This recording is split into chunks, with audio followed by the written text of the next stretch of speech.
Hello friends, good morning. कैसे हैं आप सब। सुबह की शुरुआत के साथ मैं आपके लिए एक छोटी सी मोटिवेशनल स्टोरी लेकर आई हूँ। किसी ने क्या खूब कहा है कि जिंदगी के खेल में ना तो खिलाड़ी बदले जा सकते हैं और ना ही खेल को दोबारा खेला जा सकता है। इसलिए रिश्तों की कद्र कीजिए। जो लोग हमें बहुत कुछ सिखाते रहते हैं, घर में अक्सर बड़े लोग, बड़े बुजुर्ग जो होते हैं, हमें अच्छी अच्छी बातें सिखाते हैं और समझाते रहते हैं। अक्सर वे लोग हमको बोझ लगते हैं, लेकिन उनकी कद्र हमें उनके जाने के बाद होती है। आप जीते जी कद्र करना सीखिए और बड़ों की इज्जत करना सीखिए। इसी पर एक स्टोरी है।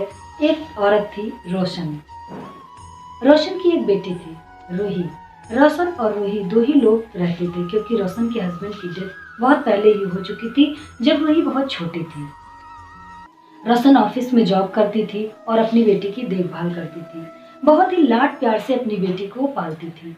लाड प्यार में पलने के कारण रूही थोड़ा नकचड़ी हो गई थी। अपनी माँ को हमेशा अपनी माँ से चिड़ी सी रहती थी। जब उसकी माँ उसको कुछ सिखाती थी तो उसको बहुत बुरा लगता था।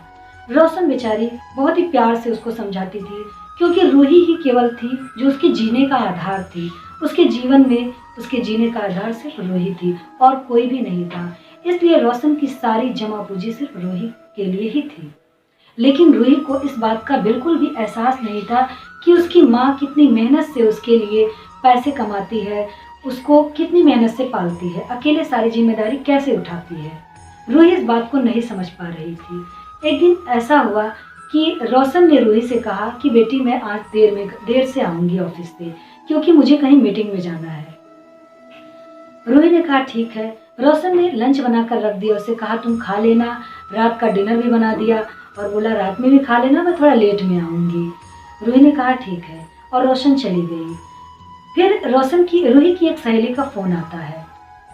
उसकी जो सहेली रहती है वो उससे पूछती है कि क्या हुआ। रूही ने बताया क्या होगा, रोज की किचकिच, वही माँ का समझाना, डांटना। तो उसकी सहेली ने कहा कि तुम अपनी माँ की बातों का इतना बुरा मानती हो, तुम्हें क्या पता कि माँ जो समझाती हैं सबकी माँ नहीं होती। पहली बात तो ये कि सबकी माँ नहीं होती, और दूसरी बात ये, सबकी माँ जो होती हैं वो अपने बच्चों को बहुत प्यार करती हैं। माँ की बातों को कभी बुरा नहीं मानना चाहिए।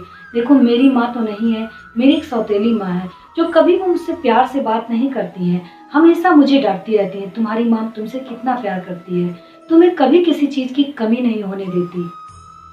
माँ जो होती है बहुत नसीब से मिलती है, इसलिए अपनी माँ की बातों को कभी बुरा मत माना करो। रूही को कुछ एहसास होता है कि वास्तव में सही बात है, मेरी माँ मुझे बहुत प्यार करती है और सबकी माँ इतनी अधिक डिवोटेड नहीं होती है। क्योंकि मेरी माँ की जिंदगी में सिर्फ मैं हूँ, इसलिए मेरी माँ का सारा प्यार सिर्फ मेरे लिए ही है। रूही को अपनी गलतियों का एहसास होता है। वो सोचती है कि अभी माँ आएगी तो मैं उससे गले से लिपट जाऊंगी, और बहुत पछताती है वो। फिर खाना खा लेती है, खाना नहीं खाती है, वो इंतजार करती है अपनी माँ का। सोचती है भी माँ आएगी तो साथ में खाना खाऊंगी। 6 बजता है, 7 बजता है, 8 बजता है, घड़ी की सुई बढ़ती चली जाती है, लेकिन मम्मी आती नहीं है।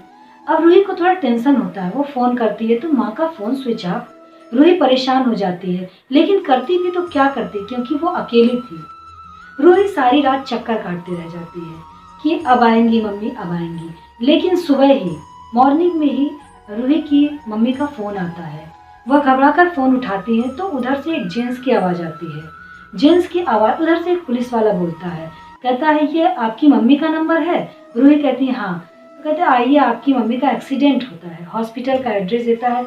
रूही भागी भागी हॉस्पिटल पहुंचती है और देखती है कि उसकी माँ मरी पड़ी है बिस्तर पर। वह घबरा जाती है, वह रोने लगती है, चिल्लाने लगती है।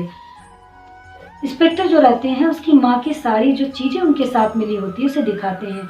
उनका वॉलेट, उनका जो है मोबाइल और उनकी चेन।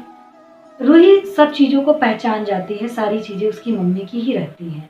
रूही बहुत रोती है। चेहरा इतना बिगड़ जाता है कि रूही पहचान नहीं पाती, चेहरा बिल्कुल पहचान में ही नहीं आता है। रूही रोती रोती घर जाती है। अपने घर पे बैठकर बहुत रोती है, आगे दरवाजे पर ही बैठी रहती है, बहुत रोती, बहुत पछताती है। सोचती है कि मैंने अपनी माँ के साथ कितना गलत किया, कभी भी अपनी माँ से मैंने प्यार से बात नहीं की। बहुत पछताती है वो। 1 घंटा करीब रोते रोते बैठी रहती है, सिसकती रहती है। तब तक देखती है कि उसकी माँ आ जाती है सामने। वो बिल्कुल खुश हो जाती है देख करके कि अरे मम्मी कैसे आ गई। उसकी मम्मी उसको देखती हैं तो घबरा जाती है, कहती है क्या हो बेटा, तुम इतना क्यों रो रही हो। रूही सारी बात बताती है। मम्मी कहती हैं कि बेटी मेरा पर्स, मेरा मोबाइल, मेरा चेन ये सब चोरी हो गया था रास्ते में, इसीलिए मैं तुम्हें फ़ोन नहीं कर पाई और मैं अपनी सहेली के यहाँ चली गई थी रात बिताने के लिए। और सुबह ही जैसे ही सुबह हुई है मैं तुरंत घर आई हूँ। रूही बहुत खुश होती है और अपनी माँ से लिपट जाती है। उसे अपनी गलती का एहसास होता है, अपनी माँ से बहुत सॉरी बोलती है। मम्मी भी बहुत खुश होती हैं। रोशन बहुत खुश होती है कि चलो मेरी बेटी को उसकी गलती का एहसास हुआ और उसे एक अच्छा सबक मिला। इस प्रकार से स्टोरी खत्म हुई। Thank you for watching this video.